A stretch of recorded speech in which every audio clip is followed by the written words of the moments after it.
Hey friends, welcome back to Geological. My guest today is Mary Beth MB Huey.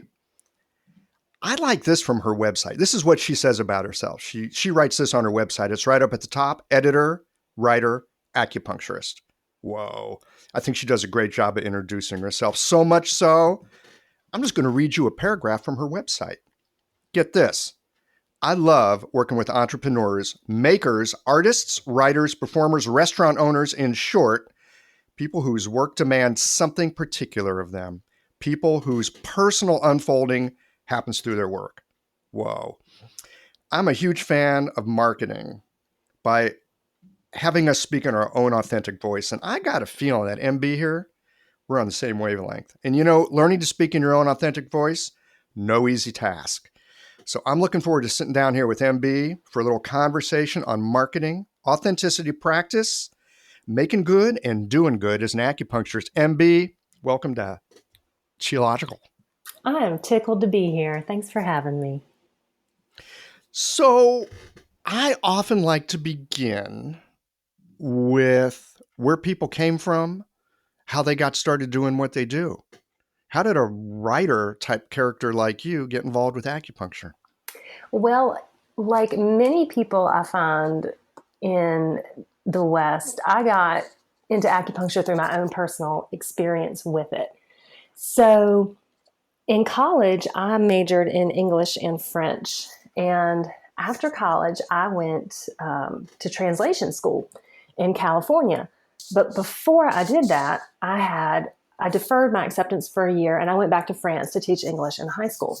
And I enjoy travel, and yet it wears on my physicality heavily. So I had a migraine shortly after I arrived. And one of the teachers at the school was like, you should try acupuncture. And I thought, well, that's the most ridiculous thing I've ever heard. But I also didn't used to like creme brulee. Like sometimes we try new things and we find out that they're amazing. That's right. So this is in France. You tried acupuncture in France. I tried acupuncture in France, and with a French accent. With a with a French accent, and it was. I was an employee of the state, and so I believe I paid like $10 for my acupuncture, if that. And I had one of those miraculous experiences with it that people have sometimes. First time it was wild. And I was lying there and I felt like I remembered something that I had forgotten. That was the feeling I had with acupuncture. Like it was so embodying for me, but without separating me from my thoughts. It was hard to describe. So a variety of things happened and I ended up leaving translation school because I wasn't well, and Western medicine sort of scratched its head at me, and I'm so glad it did. Mm-hmm. That's the good news, isn't it? That's the good news. Mm-hmm. Yes. And I ended up moving back to my town of origin, which is in the Bible Belt of Virginia. And there was an acupuncturist there. And I was like, what? I can't believe it. So I started going to her and my whole life changed. And ultimately, and at the time I was doing writing and marketing work, and ultimately decided that I wanted to study it, because the more I learned about Chinese medicine, of course, the more I realized, wow, this is worth my time. Mm-hmm. And so I dove on in. Yeah. I think a lot of us came to it that way. Mm-hmm. Somebody suggested it and our first thought is, what the hell? Right. That's weird. That's weird. I mean, even though I'm open-minded, like really seriously, what? Yeah. What's that even going to do? Right. Mm-hmm. And like you said, this one really sticks with me. You remembered something that you'd forgotten. Yeah. Do you ever have that feeling right before you fall asleep? This is where it occurs to me the most. I'll be almost asleep. So I have crossed the threshold from one state of consciousness to another. And I go, that's what it was. Like I have this feeling of remembering. And I think that is really just about going into this other state of awareness. That's what I think it is. It's not like I'm actually remembering a thing I forgot like to do. It's just a way I forgot to be. Do you know what I mean? Mm-hmm. And that's how I felt on that table in France. I had no idea what was happening. I was on my stomach. I think he must have done back shoes. And it may have even been AE. I have no idea. But I had that feeling of, oh yeah, that's how I forgot to be. There it is. That's it. Beautiful. Yeah. So I want to take that sensibility and dive into talking about marketing. Yeah. Okay. Okay. Because, we've had a little bit of conversation prior to Uh-huh. getting on the line here. We have. We both seem pretty lit up about tell the story of who you are and what you do in your own Yes. voice. There's nothing more powerful than your own voice. And yet it's so hard for so many of us to know what that is. And I think it comes right back to remembering something that we'd forgotten. Can we actually remember who we are, not in an egotistic, narcissistic way, but like who we are, like just are, Yeah. in a way that we can talk about what we do and invite people in to get some help with what we do. Yeah. And I think that invitation piece is that word you just used, invite people in. I feel like that's really key because, and I know from listening to Chi Logical and from reading your website that you're on board with this, but I think that one of the places people get stuck is that if marketing is an invitation, which to me it ultimately is, if we're doing it authentically and cleanly without coercion, then there's a vulnerability in that, right? Because we're saying, would you like to? And people might decline. People will And decline. We yeah, will. right. It's a little bit like Yes, dating, right? Oh my God, there's this totally. attractive woman. I'd love to talk to her, but what if she says no? Right, Right? Yeah. right. And so I think that that's a place where people, where entrepreneurs have difficulty because it is such a vulnerable place to be. And also, I think we know from Chinese medicine that there ain't nothing stronger than the heart. Mm. Like nothing. It doesn't matter. So creating a situation where we are truly authentically in the fire element sense of authenticity, right? Not in the like, oh my God, that's authentic, let's put it on Instagram, because that exists too. It's become a buzzword. But I think we have an understanding of what authenticity is if we Right. understand the fire element. Well, and what I just heard you say is authenticity not as a meme, but as a conversation. Yeah. Yeah, I think that's right. Because that is the gift of the fire element, is that it back and forths with people, right? It's connection. It's not fake connection. And so often marketing is fake connection when really it's what happens is that people do a coercive kind of thing. They're like, okay, I want to learn your fears so I can scare you into believing you need this. You need me. And that doesn't feel good for anybody. And those relationships never work out well. No, and actually that's the one that I think we all cringe at when we think of some schmarmy marketer. Mm-hmm. I think we are reacting to that cold water fear that's being presented, not that warm, Mm-hmm. loving fire.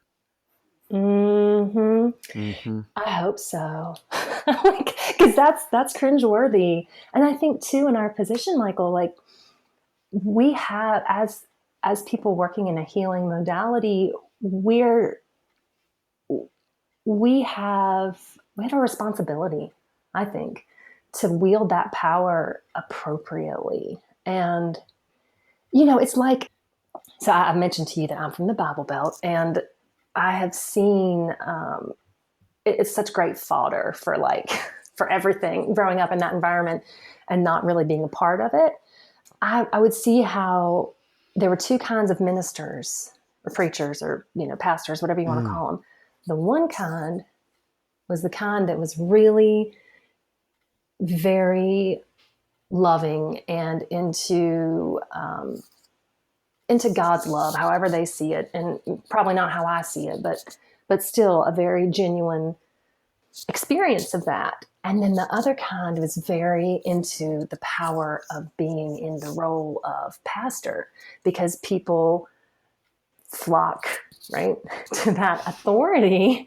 And it can be similar, I think, in a healing environment. And I think we really have to discern within ourselves. And I think that's what cultivation's about too, is being really focused on the actual agency of healing and not the position that we can put ourselves in, as especially as we become more, quote, successful.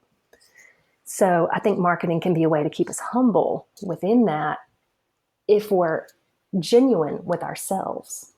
Well, yes. And that genuine piece, I mean, I'm just thinking about the stories that we tell. The stories that we tell, if they resonate with us, if they're actually congruent with how we see the world and how we see ourselves, how we see our work, we might be able to tell the story of authority, right? There are people out there that wear white coats, a stethoscope around their neck, and they got a bunch of research on their website, and they're portraying themselves as an authority because that's actually who they are. They love the research. They like being this go-to know-it person, and it works for them and who they are in their practice. Oh, totally. Yeah. I don't think That authority depends on whether you're wearing a, yeah, absolutely. and then there's other folks, oh, we don't, that doesn't do it for us at all, right? If we try to do that, it won't work. Yes. And and I'm suggesting that there's a type that someone who is really addicted to their authority as a, what is the word I'm looking for, is slipping, an archetype. Mm. Someone who's addicted to authority as an archetype. It doesn't matter how it's a posturing, right? So it doesn't matter if they're wearing a lab coat, or if they're looking more like they came from Huashan Mountain. It matters not. It's how are they identifying and interfacing with their own sense of self and what they're doing with their patients. And so some people who come into, I mean, we are considered alternative medicine, right? Which, not my favorite term, but there you have it. So some people who come into an alternative medicine are still looking for an authority to abdicate to. It doesn't matter the mode of medicine they're having. They're still wanting someone else to tell them what to do. Mm-hmm. And I'm not suggesting that's bad. I'm just saying, who are you as a practitioner? And being really honest with that, then I think that's your responsibility. So the people who come to you are coming to you because that's what they want in a practitioner. Yeah. Well, I suspect it takes time, not months, but it takes years to begin to grow into the kind of practitioner we are, to enough so that we can begin to have a sense of our own authority, inner authority, authenticity. Mm-hmm. Yeah. Actually, let me rephrase that. We can grow enough as practitioners that we get our own sense of authenticity. That becomes a kind of authority from the inside. Totally. Yeah. Yeah. And I think that it's a question of internal and external. I like that, and I think that one of the things that's so beautiful about Chinese medicine is that it strengthens everyone's internal authority. I believe that's my experience with patients, is that they come to know themselves through this work in a way that they really didn't before. Well, they can. Like me, they can. Of course, it's an opportunity. Yes, if they want if they want to. Yeah, yeah, and even an experience that I've had with people be like, okay, they show up for, let's just make something up, a shoulder. They bring their shoulder and they're talking about their shoulder, about their shoulder. And as their shoulder gets better, they begin to experience things differently. And the degree to which they take that is up to them. But I haven't really had the experience where people think that they tend to think differently about their pain after having experienced acupuncture. And they may not extend that to their whole life, but they often do. They often do. Yeah. They often do. I've had people with serious illnesses after a certain period of time be able to say, I'm actually grateful to this really troublesome thing I've got because Mm-hmm. it has helped to open some things up in me that have changed the relationships in my life that maybe nothing else would have changed. Yeah. Yeah. It's very curious what these troublesome symptoms that we take to the Mm-hmm. doctor might hold. Yes. If we unpack them. Yep, if we unpack them. Mm-hmm. Mm-hmm. Yeah. And I think to your point a minute ago about saying that it can take years to know the kind of practitioner you are, I think that that's true. And I also think that we can know who we are right now. And so some of the work that for example, that I do with people in marketing is we work to find out what I call their essence. Like, what are you doing? And I don't mean the tools you use, but I mean, what are you actually doing with people? Because I could bet that if you, Michael, were not an acupuncturist, whatever else you were doing instead, you would be kind of doing the same thing with people just through these other tools. Do you know what I'm saying? So let me tell you a little story about my background because you're Okay. so spot on. And then I want to get into maybe some things that our listeners could do for themselves. It sounds like you've got some tools and questions that might be helpful. So Yeah. people ask me what I used to do before I did acupuncture. And I said, well, I worked in high tech. I have the same job now as I had then. And they look at me like, what? Nice. Back when I was doing high tech, here's what I did. I helped people solve problems they could not solve on their own using a technology that they didn't understand. Yes. What do I do today? I help people solve problems they have not been able to solve on their own using a technology they don't understand. I've got the same job. Love it. Exactly. Yeah. Precisely. And you're not afraid of your marketing because you know what your job is, like you know the service you're providing people. And I love that. And so I think as we change over time, that doesn't shift as much as the other things do. Maybe our mission changes, maybe how we put that in the world changes, or maybe the services change. But typically, the essence might evolve, or Mm, it might shift a bit. But it seems to me so far anyway to really be the most constant piece yeah. because yeah, Well, here's the crazy thing, MB.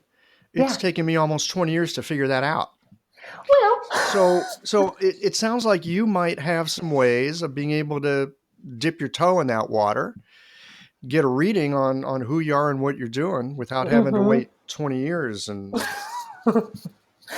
Well, I also think that when the time's right, the time's right. So that's a part of it too. But well, it is, but I'll tell you something.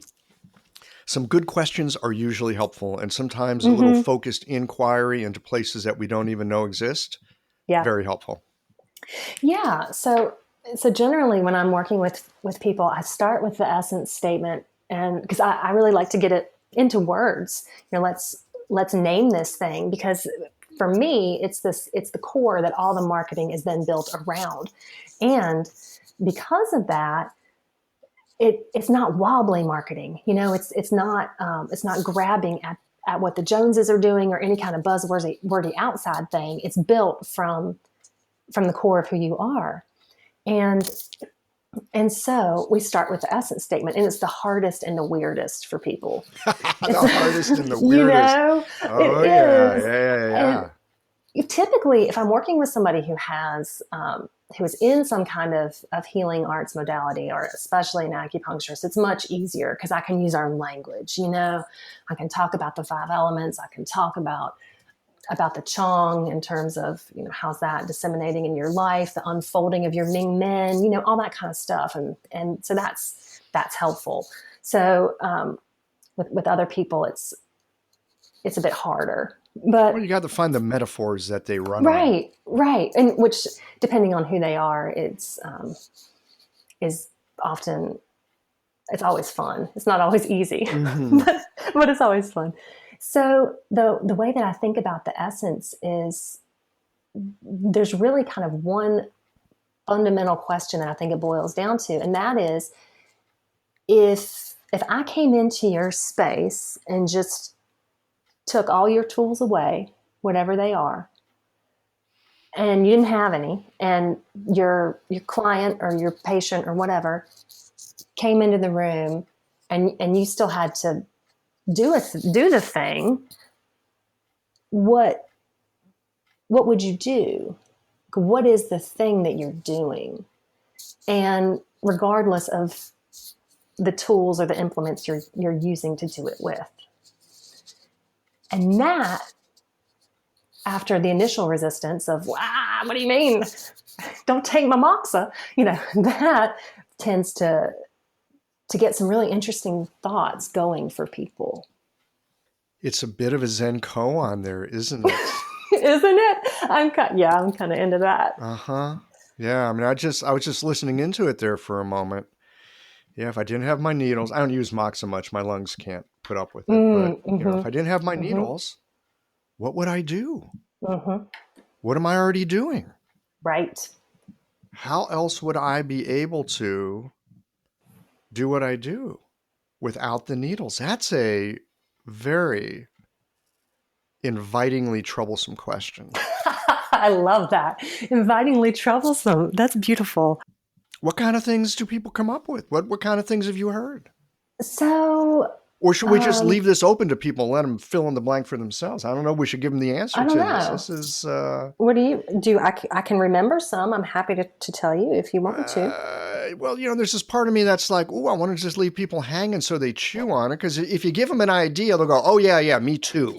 I agree. Let's let them chew. Let's let them chew. You know what? I'll tell you what. We're going to let them chew, and maybe later we'll come back to it and give a few examples. But then again, love it. Maybe we won't. Maybe not. Maybe not. All right. One thing I would like to say while they're chewing is that I am a little bit strict about this, really, and that is that it's not a complete sentence. I don't want to hear like 3 sentences. It's a sentence fragment.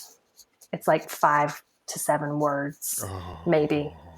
Yeah. Yeah. It's an essence. It's the essential. So that means a sentence fragment. Hey, wait, you're a writer. Yeah. You're not supposed to do sentence fragments. What are you doing? You're breaking the rules. Come on, terrible. MB. Oh my God. I believe it's all malleable. Okay. Yeah. Yep. We build all the words around. God, I should have warned people early on to buckle the hell up. Oh my God.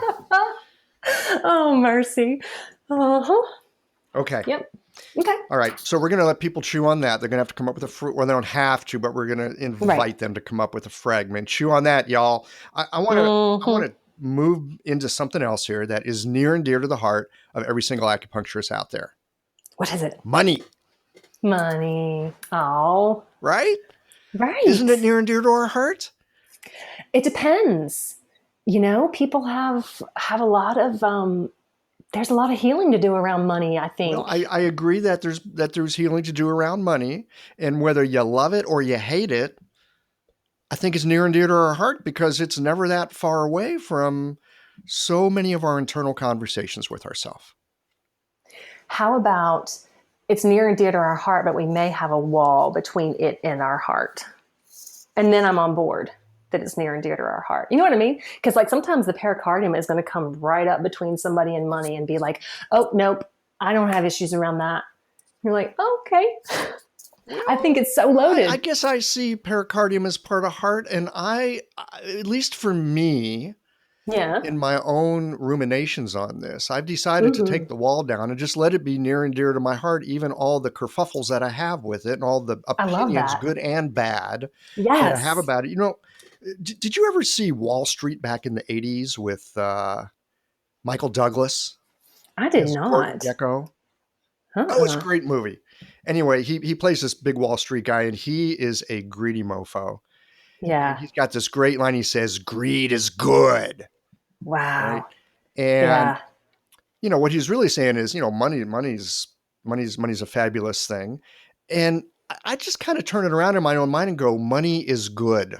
Mm-hmm. Money is good. I think greed is a problem, personally. Agreed. But money, I think it's good. I do too. You do? Tell us why you think money's so dang good. I think money's so dang good because I think it's a symbol. And I think like anything else, we can use it Well, I think money can be good. And I think that it's up to us. How do we use it? How do we receive it? You know? Can we receive And it? yeah. And can we give it? Can we Mm. keep it? Can we Like, give, that's another good one. It's like, oh, I want it for free, or, oh, it costs me. Like, hmm well, did you look at the value and see what you actually right. got? Yeah, yeah, exactly. And I think um it's it's an energy, right? I mean, it's like how it's so beautifully symbolic. It's how we show each other in the world that we appreciate each other, and that Mm. we value what the other is doing. And there of course are other ways too, obviously, but money is a big one. And so I just think that's a relationship to nurture. And I think that often we find that we have blocks around money. It's one of those things that is so, I'm going to use the word loaded, and that kind of makes me laugh, but it's so loaded for so many people. Yeah, it's like a bear trap.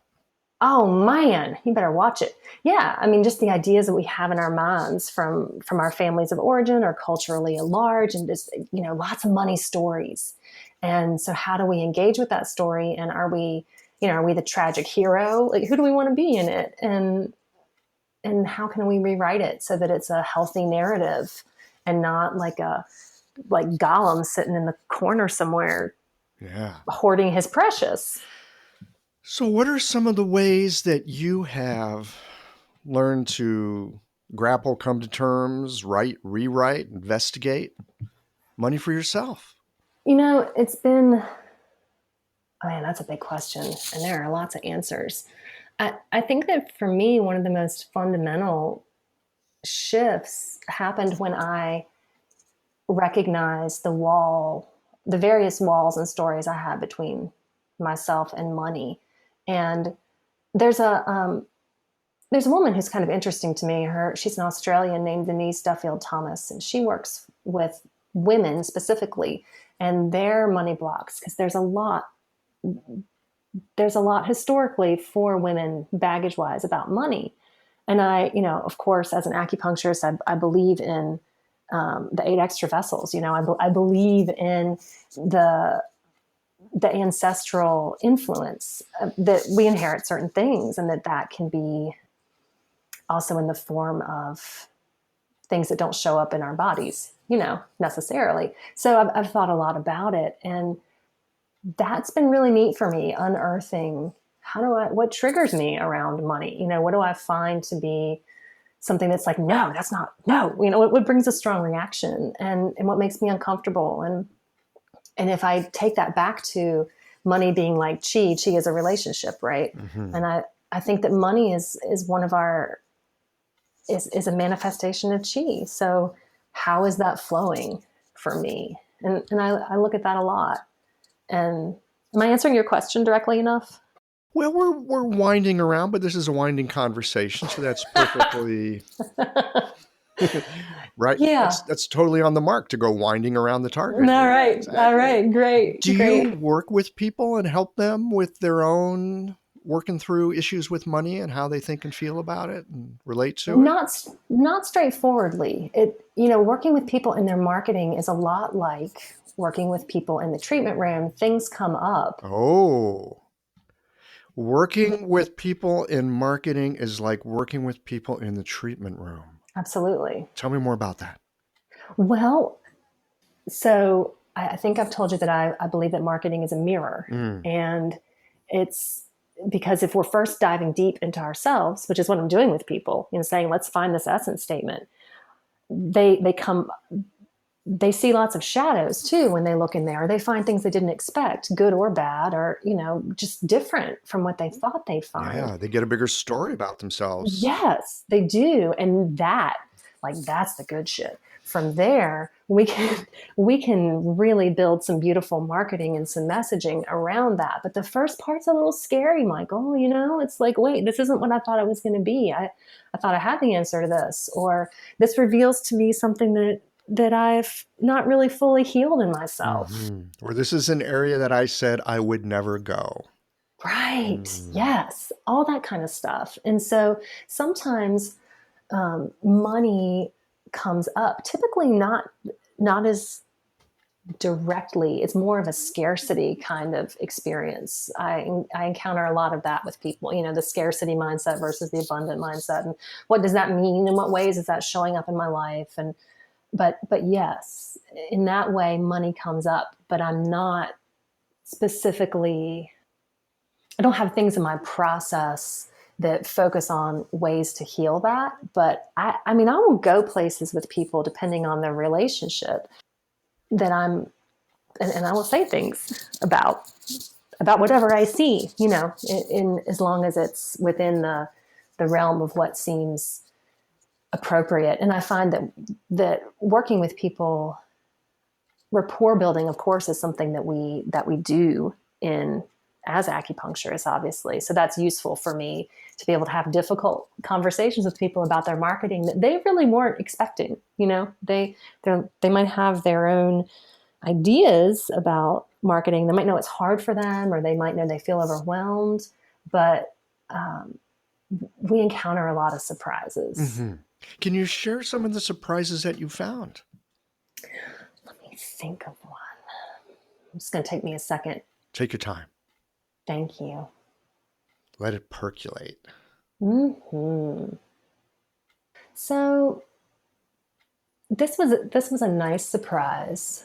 This was an example of, I was working with a man who has a company that deploys software. It deploys a CRM for people. And for our listeners that don't know what a CRM is, what's that?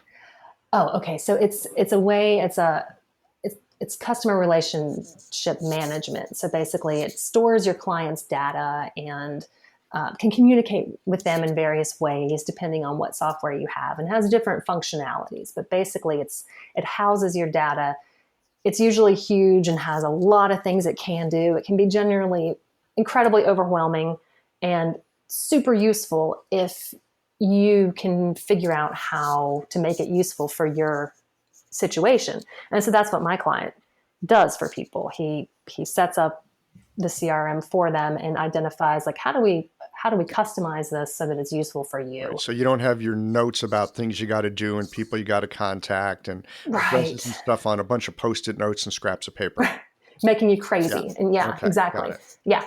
Thank you. So as we were working together, he realized really the full scope of the service that he's providing for people. And he was kind of astonished to see, like, his own adaptability and nimble way of providing the service he provides. And I credit that to the essence statement, really, because he was doing kind of these surfacey statements. And I'm like, well, let's take it down a little bit lower. Like, what are you doing underneath that? I think there's something underneath that. And he was like, oh my God, wow, we're kind of awesome.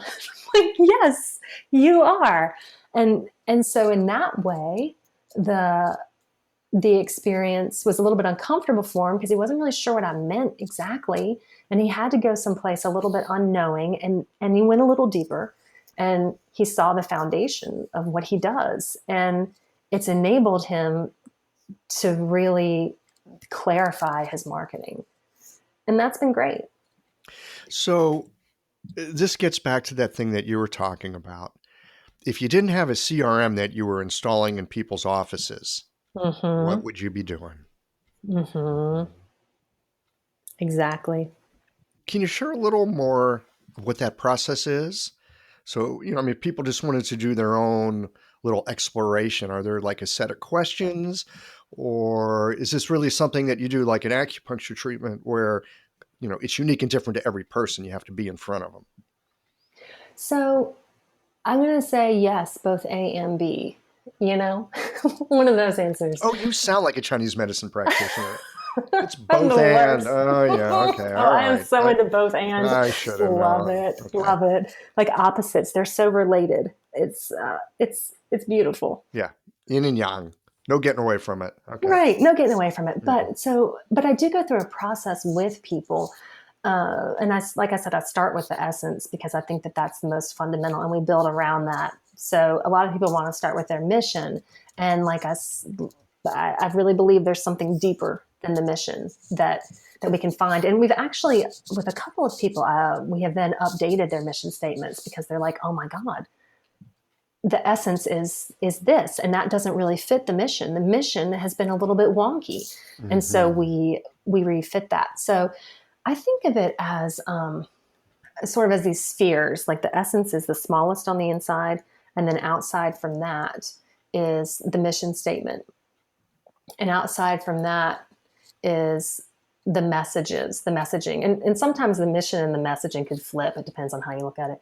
And then from there, I do what I call a word palette with people. So based on, because you have font palettes and color palettes, right? Yeah, word palette. Love it. I do a word palette. Mm-hmm.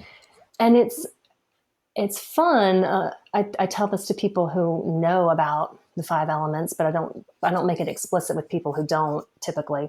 But it's in the 5 element principles. So looking at these words and kind of mapping them out and seeing like, are we really hanging in fire? And great if we are, but does that reflect back to the essence? So we establish the tone and the words. First the tone, then the word palette.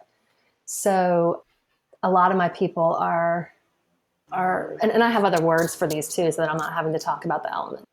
So yeah, building from that inside, from essence to mission to messages to tone. So you know what you want to say, how do you want to say it, tone-wise, what words do you want to use? And then you have what I call scalable marketing, because I mean, Michael, you can make that as big or as little as you want.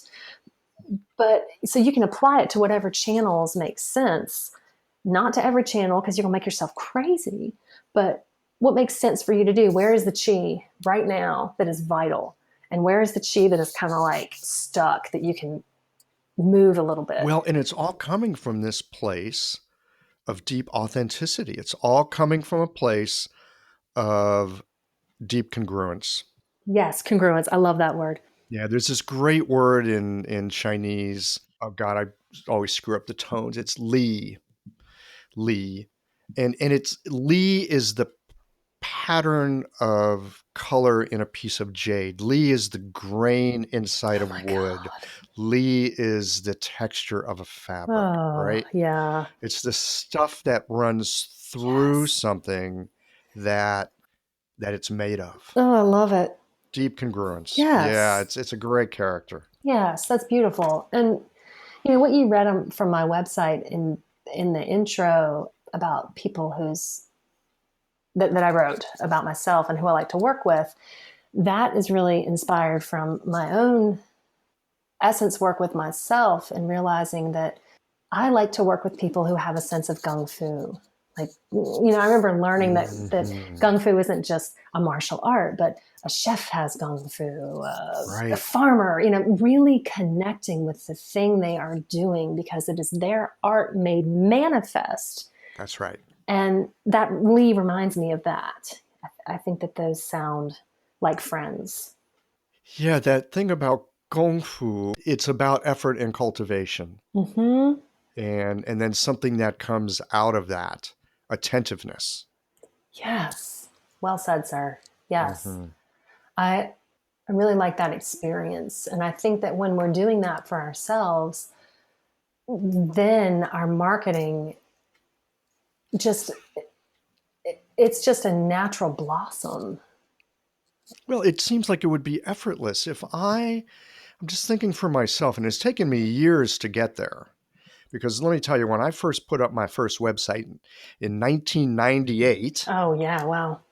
Just the beginning of the internet, the beginning of my acupuncture practice, I remember writing a very acupuncture is blah, blah, blah. And, you know, just kind of a, you know, your basic sort of corporate vanilla, I'm not going to offend anybody, and I'm certainly not going to interest anybody either type language. Yes. And over the years, it's just naturally changed as I like reread stuff and go, who's that written? That's not me. Mm-hmm. A couple years back, I took a look at the About Michael Max on my website. Yeah. It was, you know, Michael Max studied it, blah, blah. You know, it's like, who the fuck cares? Exactly. Nobody cares, right? Yes. Nobody cares.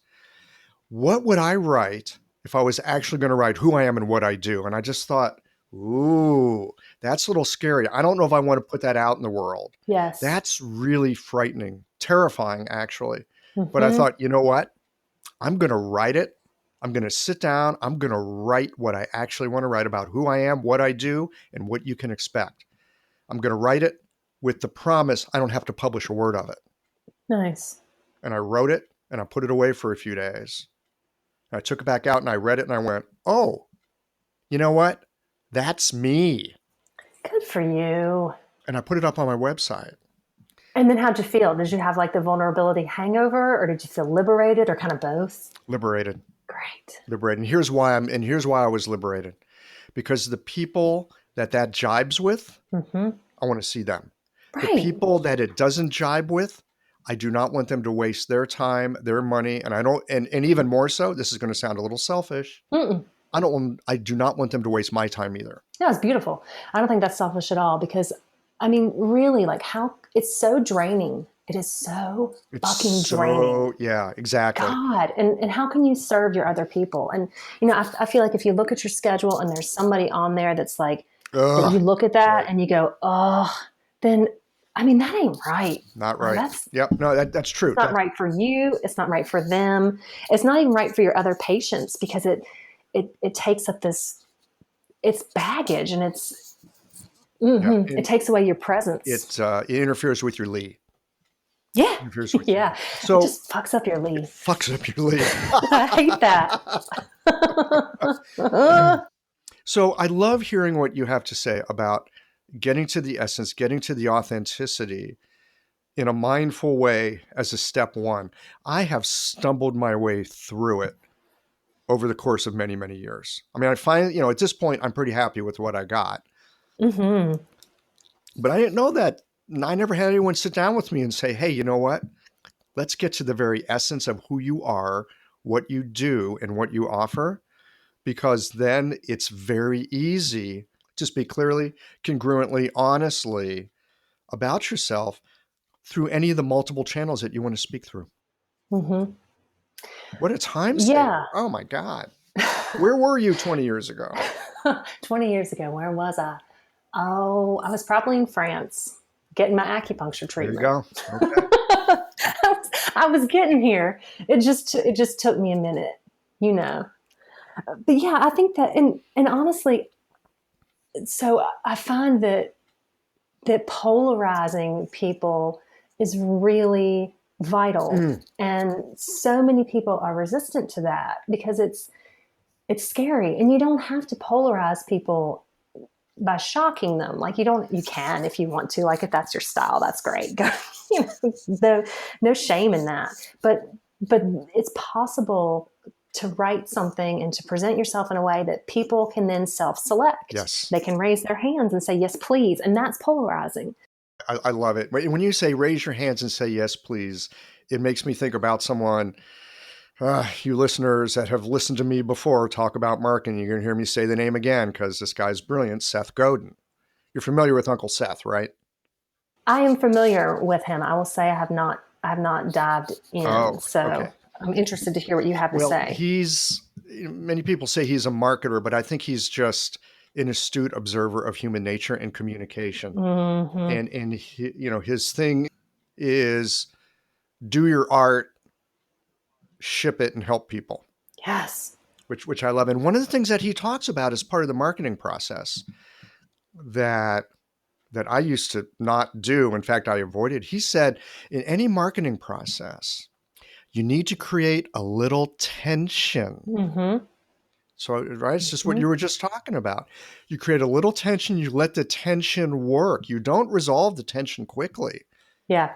In fact, if anything, build the tension a little bit, let the person resolve it themselves Mm-hmm. with either I'm in or I'm out. Either way, there'll be more commitment.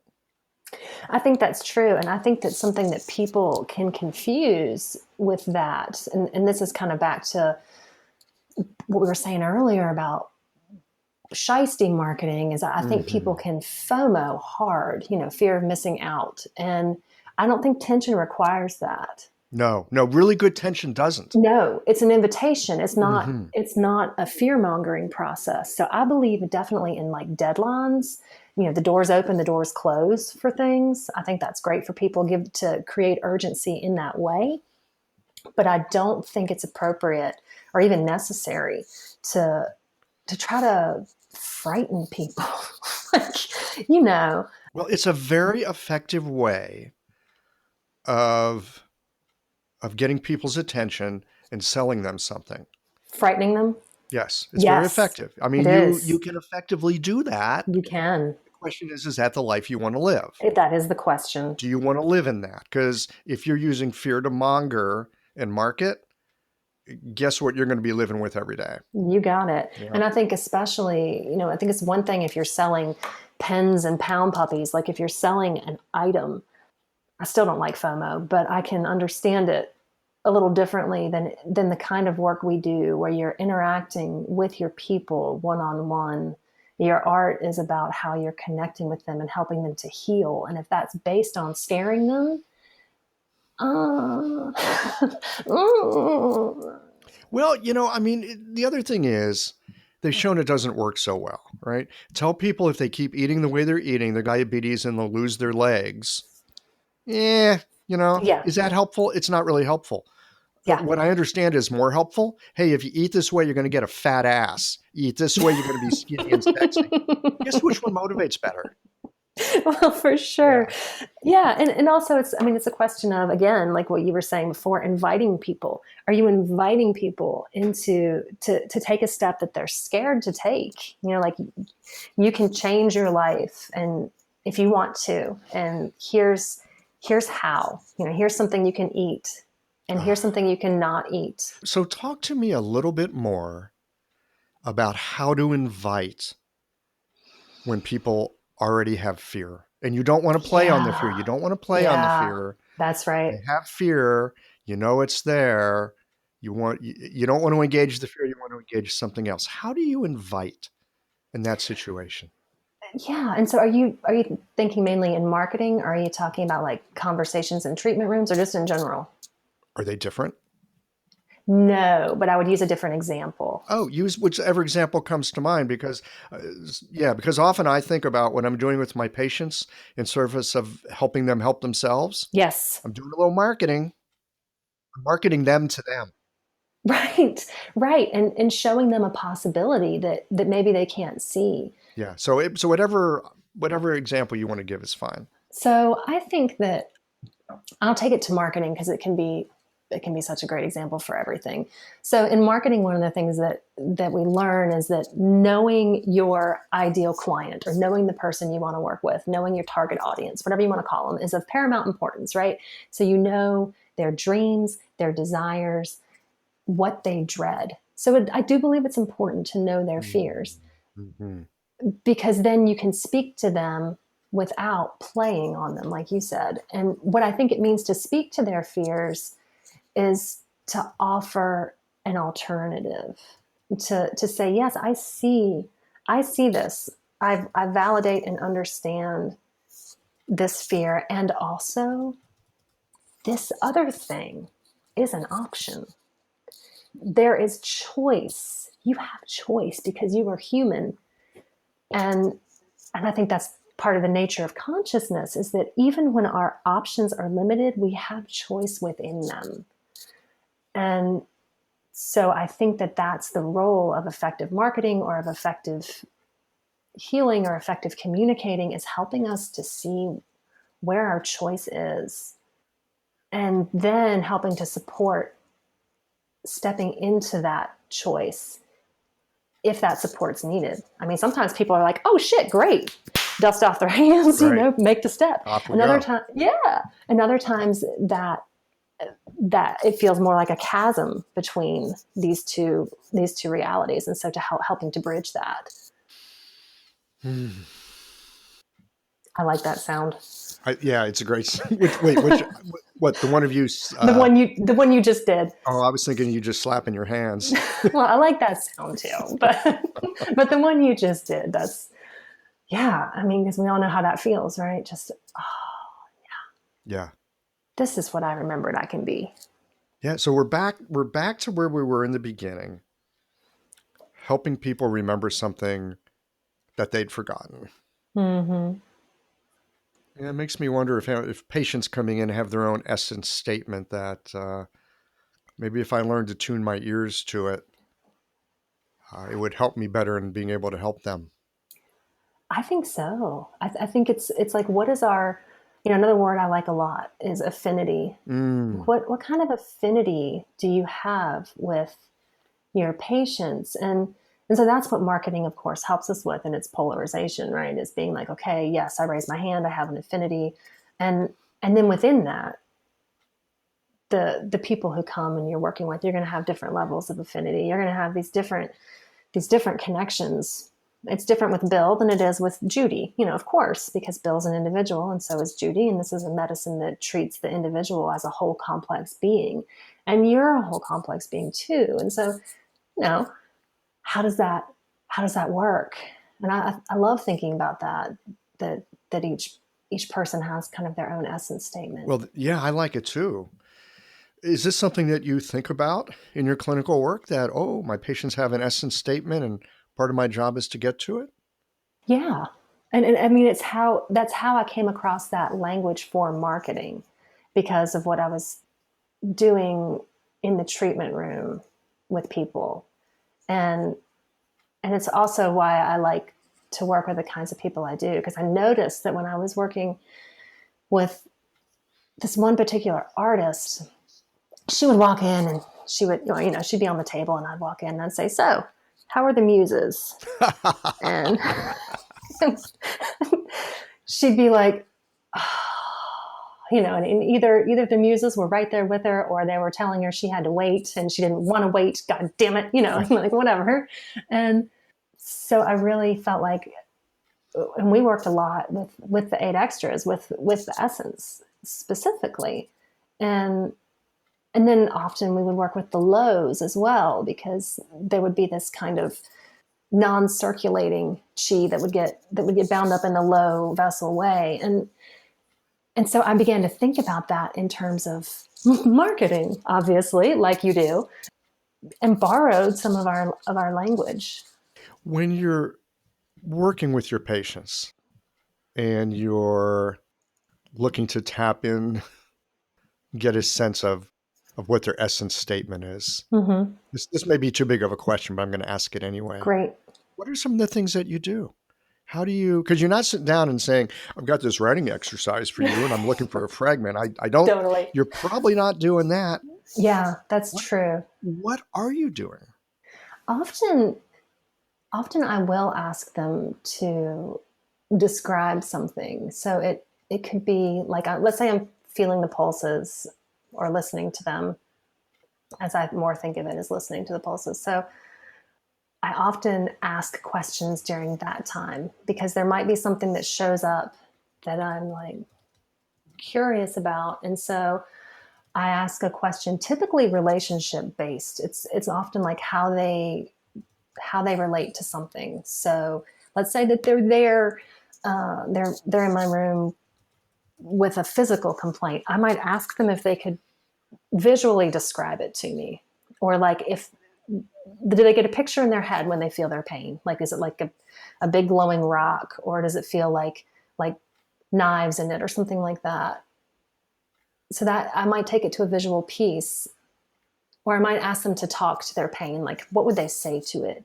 How do they engage with it in their minds? Or it could be a relationship or a role they have that I might ask them to describe.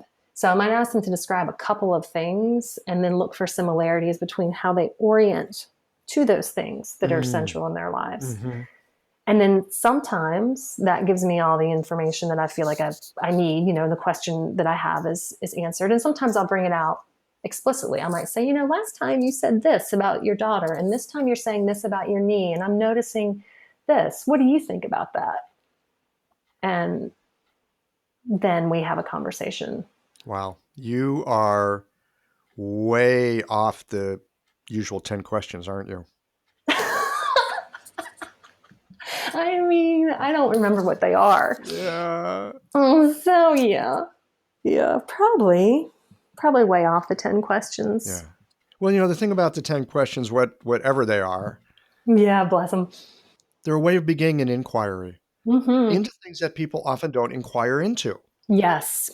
And I think that inquiring into things that people don't often inquire into, or like what you're doing, inviting them to inquire a little more mindfully or come in from a slightly different perspective with the inquiry. If it's a pain, asking them to talk about it visually, Mm-hmm. you're bringing more senses to bear. Yes. You're bringing more sensing to bear Mm-hmm. on this situation. That I imagine that can't but help to flesh things out. Yeah, I think so. And one of the things that I think of with acupuncture as an experience is that it really is helping people come to their senses. Mm, And I think that's a phrase I use, coming to your senses. And I have these different modules that maybe one day I'll turn into something, but so far they're just for my amusement and development. But I think so many of us are blocked off from at least one of our senses, often more than one, and we don't trust them. Like things can be, it's not always what it seems, or I think that's the negative side of the gold standard of the double blind placebo, is that then again we're outsourcing our authority and believing that maybe we can't trust ourselves and what we perceive. mm-hmm, mm-hmm. And while there's truth in that, it's not the whole truth, right? Right. Reminds me of what Bensky said on your podcast that I listened to when he was talking about when he first got into Chinese medicine and when he had that experience with the herbs, and he thought, well, I'll just find out what's important here and extract it, and then we'll do something interesting. And when he said that, it was so funny. I loved it. I laughed. Oops, doesn't work that way. It doesn't work that way. There's interdependence, and yeah. So I think that's what's wonderful about, and at times frustrating, of course, because it is and both. Yes. There you go. Well, if I'm taking anything away from this conversation, it's the reminder of and both, Yeah. which I seem to get slapped upside the head with constantly. I'm like constantly coming down on the side of one or the other. Like you were Mm-hmm. saying, well, the double blind study is the gold standard, la, la, la, la, la. Well, that actually does not help us to understand Chinese medicine. Right. By the same token, crafting some giant cosmology in our head because we think it's a cool thing, well, that doesn't necessarily help us treat patients either. I agree. Yeah. Yeah. Yeah. I think it's attention. Something you said earlier, and I don't even remember how you said it, but I loved it, about attentiveness and cultivation. I feel like that's Gong really, fu. yeah. Gong fu. That's gong Yes. fu. Right? Back to it. Back to it. That's what it is. And that's the magic of humans. I mean, my God, they're amazing humans. Bless them. That's just incredible. Well, my friend, this seems like a fairly good place to start to wind this thing down, or it could go on for hours. Have you got anything else that you'd like to share with us before we say goodbye for today? How about I tell one essence statement that I can remember? Oh, okay. All How's that right. sound? All right. We'll come back to it. Thank you for remembering. Yeah. Y'all have been chewing on your essence statement, right? In fact, before you listen to this, you might want to write yours down so you don't get contaminated. That's right. Okay. Less chance. All right. So this one was a yoga therapist. She said her essence statement is to create space and open potential. I love that one.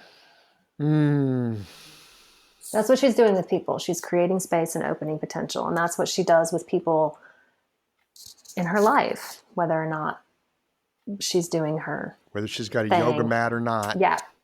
Oh man, that's great. Okay. Well, MB, are you like working with people? Do you, I mean, if one of our listeners was like, oh, I need some help here. Do you work with folks on this stuff, or are you like too busy with your practice these days? I do work with folks on this stuff. And what I do is I work with just a couple folks at a time. Mm-hmm. So I have they could, I do all things through phone calls. That's just how I start things up. You know, people might do an inquiry or do a referral, and we just schedule a time. And I've got a thing on my website that if someone's interested, they can look at, and which is marybethhuey.com. And like you said, Huey is spelled exactly like you would think, which is Huwe. And that's how I do things. So if we feel like it's a good match, then we do something together. Sounds great. I'll be sure to put all that up on the show notes, and anything else that you might want to pass along, we'll put it up there too. Thank you. Yeah. MB, thank you for a delightful conversation. My pleasure. Thank you for calling me off the rails or whatever it was. It was real sweet. I liked it. Well, here we are at the end of this episode. If you've listened up to this point, you're either a rabid fan of Qiological or the forward button on your podcast player stopped working. If you are indeed a fan of the podcast, you can help us to bring new episodes to our community of practitioners by supporting us with a membership or a one-time contribution. Details, of course, are on the website. That's it for today, friends. Join us again next Tuesday for another thoughtful episode of Qiological.